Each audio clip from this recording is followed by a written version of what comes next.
All right, a man who has become sort of one of the spokespeople for this whole story, Verge Bernero, is the mayor of Lansing, Michigan. And John Fund, of course, is a Wall Street Journal columnist. Welcome to both of you. Verge, you know, I can't help but think, you know, there's now some indication that they might consider a prepackaged bankruptcy, although the company today is saying, no, no, no, we still don't want to go into bankruptcy. And my question is, how can you not? I mean, look at these numbers, okay? They borrowed $13 billion from the government, but you know how much, if you bought every single share of General Motors today, it would only cost you $1.3 billion. And now they want another $16 billion more. So I'm just asking, you know, how much can the taxpayer, how much can you give?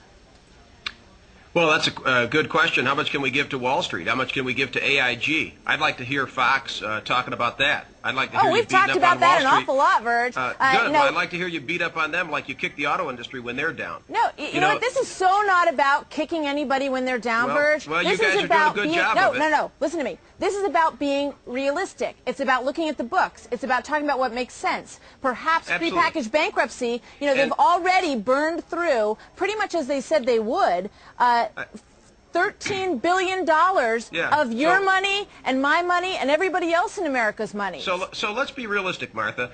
This is an industry of real people that makes real things, unlike Wall Street. And can I finish? Like AIG, they got $150 billion, okay? This pales in comparison. What the auto industry has gotten compared to the Wall Street concerns is nothing. Now, these are industries that are in the middle of making a change. They have a viability plan, and if you read that whole report from the auditor, the report says that if they stick to their viability plan, that they likely will not have to go into bankruptcy, and that's what we're working for, and that's what we're hoping for. We see an industry that is turning the corner. I invite John Fund to come down to Lansing and look at these new plants. This is not your father's automobile company. They were in the middle of this transition, and this problem was brought to us by Wall Street, by the conniving and the trading and the ridiculous schemes that Wall Street brought forward. I know this is a very emotional topic, really, for all of us, because I don't think anybody wants to see these car companies go out of business. We know that there are very hardworking people at these businesses. What I'm asking is what makes sense. And John Fund, let me bring you in on this. It's interesting to me that Ford, on their own, without any money from the government, is starting to see some progress here. They've worked their debt down. I want to bring John Fund in here. Worked their debt down by $10 billion. They've reached a cost-saving deal with the union. They seem to be working stuff out on their own in a pretty impressive way. Look, my father's family is from Michigan. My uncle, Paul Fund, worked for General Motors for over 30 years. He's now retired. I care about the devastation that's happened in Michigan. But let's be clear. Airline companies have gone bankrupt for over a generation in this country. Continental Airlines went bankrupt 3 times. Thousands of people laid out of work. This was a company that flew real people to real meetings and visits with real relatives. They went out of bankruptcy. Did that mean they stopped producing airlines? No. It meant that they went into reorganization, they cleaned up their pension and other obligations, and they emerged stronger than ever.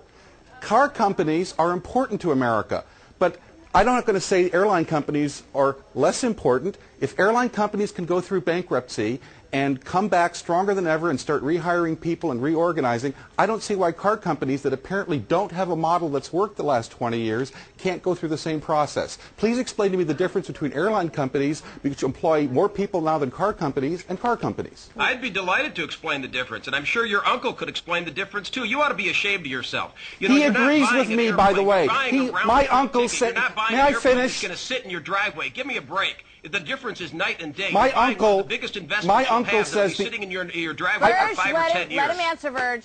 Go ahead, John. Well, I was answering him. No, Go ahead, John. May I finish? My uncle, who worked for General Motors for over 30 years, says the management of the company needs to be flushed out. The only way to really flush out the management is not to give them more money from the taxpayers. It's to have a bankruptcy judge appoint new management, just as they appointed new management with airline companies, and by the way, with almost every other industry in this country, which also goes through bankruptcy and still continues to produce products and still continues to employ people.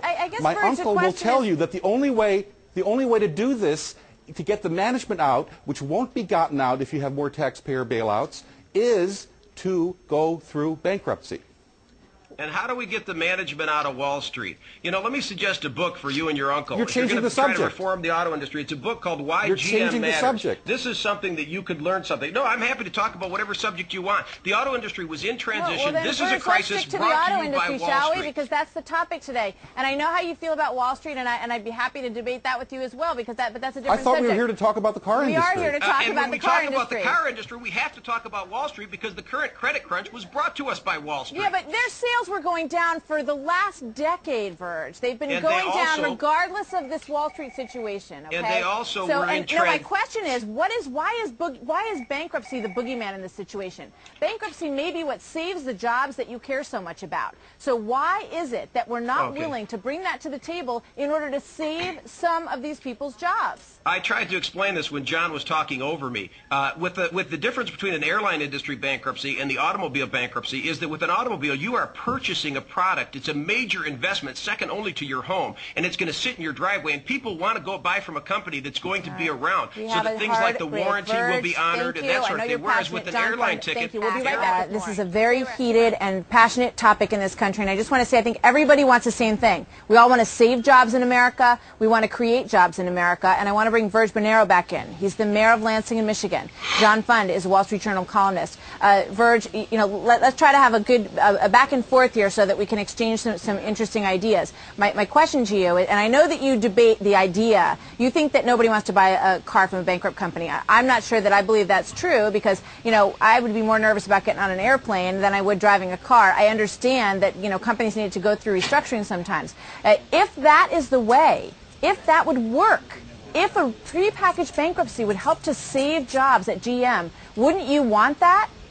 If it would work, and yeah, in the long run, if it would be good for the long run, of course, I don't mind. I'm trying to figure out what would work like everybody else. What makes sense in the long run? I know these companies were in transition. They're making better cars than ever before. As you know, we make the Cadillac CTS, which was the Motor Trend car of the year last year. But let's not let this current crisis, even Toyota sales are down. All of our competitors are down. Even Toyota is going to their government asking for money. So let's not let this current crisis force us into a long-term decision that could really lead toward the end of the domestic auto industry. Let me ask you this. At what point, you know, it's like you give and give and give. The American people are giving billions and billions of dollars away to a lot of different companies in this country. At what point do you have to say, you know, it's not working or enough is enough, or maybe this company needs to fail in order for them to sort of get back to get back? Do you know what I'm saying? Well, yes, it's a good question, and I say the reason why I bring up Wall Street is because so many billions have gone to banking, and the working people don't understand why for banks and the Wall Street concerns there seems to be the sky is the limit. There's no limit, but for the auto companies, you've given $15 billion, and you say we should be approaching the cap. John, half a minute. Why is it wrong that so much money has gone to Wall Street, and that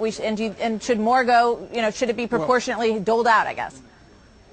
Look, I'm against all bailouts, but I can't figure out why car companies in Britain and France and other countries have gone bankrupt and people have still bought their cars during bankruptcy. I also can't figure out why in the world we have powerboat companies, which is a big-ticket item, go to bankruptcy. Motorcycle companies, which is a big-ticket item, go to bankruptcy in the past.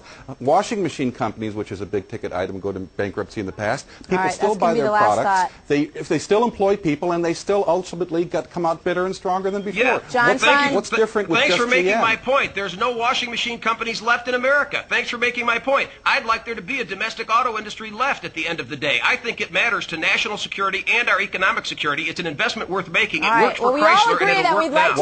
We all agree we want American industry to prosper, and we want these companies to find a way. We disagree on the best way to do that. Verge Baiiouts, thank you for weighing in. John Fund, thank you as always, too. Thank you, gentlemen. Well, in his glory.